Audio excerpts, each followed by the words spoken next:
क्या होता है जब कोई इंसानियत की सबसे अंधेरी खाई में झांकने का फैसला कर ले? आज क्रिस्टोफर बैरिडी की किताब के जरिए हम मनोरोगी या साइकोपैथ कहे जाने वाले लोगों के दिमाग की खतरनाक और उलझी हुई दुनिया में उतरने वाले हैं।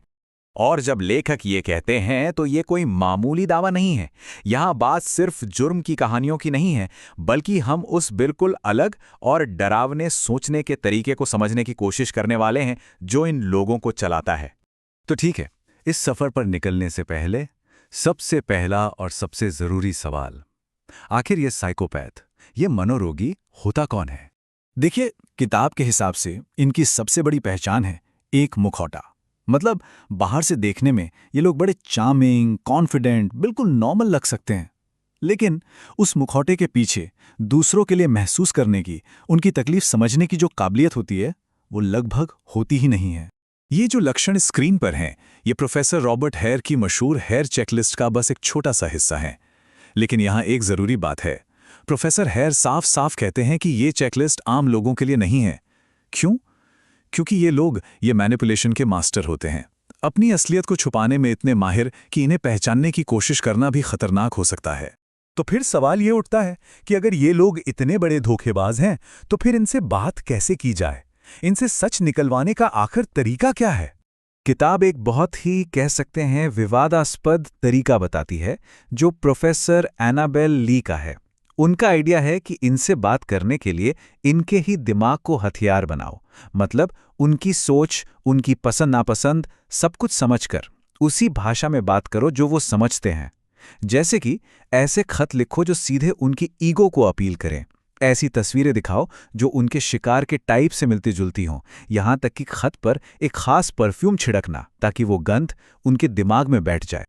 अब ये कहानी एक बहुत ही बेचैन करने वाला मोड़ लेती है, क्योंकि किताब का सबसे बड़ा तर्क ये है कि साइकोपैथ सिर्फ जेल की सलाखों के पीछे नहीं होते, बल्कि वो हमारे चारों तरफ हैं। वो नेता जो खर्चों में हेराफेरी करते हैं, वो कॉर्पोरेट बॉस जो सिर्फ पैसों के पीछे भागते हैं, वो बड़े बड़े धोखेबाज जो सिस्टम से खेलते हैं। फर्क बस इतना है कि ये लोग खून नहीं बहाते। ये लोग अपने फैसलों से, अपनी कलम से हजारों लाखों जिंदगियों को बर्बाद कर देते हैं, और उन्हें इसका जरा भी अफसोस नहीं होता। और यहीं पर समाज का दोहरा चेहरा सामने आता है। एक तरफ है वो अपराधी साइकोपैथ जो सलाखों के पीछे सड़ता है, जिसे मौत की सजा भी हो सकती है, और दूसरी तरफ वो पिनस्ट्राइप्ड सूट वाला साइकोपैथ जिसे करोड़ों का बोनस मिलता है, जो बड़े बड़े ओहदों पर पहुंचता है। सोचिए, दिमाग दोनों का एक जैसा, लेकिन सजा और इनाम में जमीन आसमान का फर्क। क्यों? क्योंकि एक के जुर्म दिखते हैं और दूसरे के कागजों में छिपे होते हैं। तो फिर एक बहुत बड़ा सवाल खड़ा होता है, क्या ऐसे लोगों को ठीक किया जा सकता है? क्या इनका कोई इलाज है? जिस इंसान के अंदर पछतावा या हमदर्दी जैसी कोई चीज ही नहीं है, क्या उसे सुधारा जा सकता है? एक सहायक डिस्ट्रिक्ट अटॉर्नी ने कहा था, आप एक टेढ़े पेड़ को सीधा नहीं कर सकते।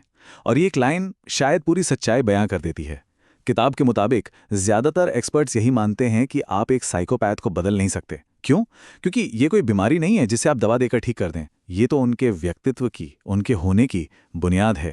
और इसका एक जीता जागता और बहुत ही दुखद उदाहरण है पॉल बेचम का केस। 1969 में उसने अपने ही परिवार के 4 लोगों की हत्या की। उसे अस्पताल भेजा गया। 1985 में एक डॉक्टर ने कहा कि अब वो खतरा नहीं है, और उसे छोड़ दिया गया। और फिर 1997 में उसने अपनी पार्टनर की हत्या की और फिर खुद भी जान दे दी। मतलब सिस्टम को लगा कि वो बदल गया है, लेकिन असल में वो बदला नहीं था।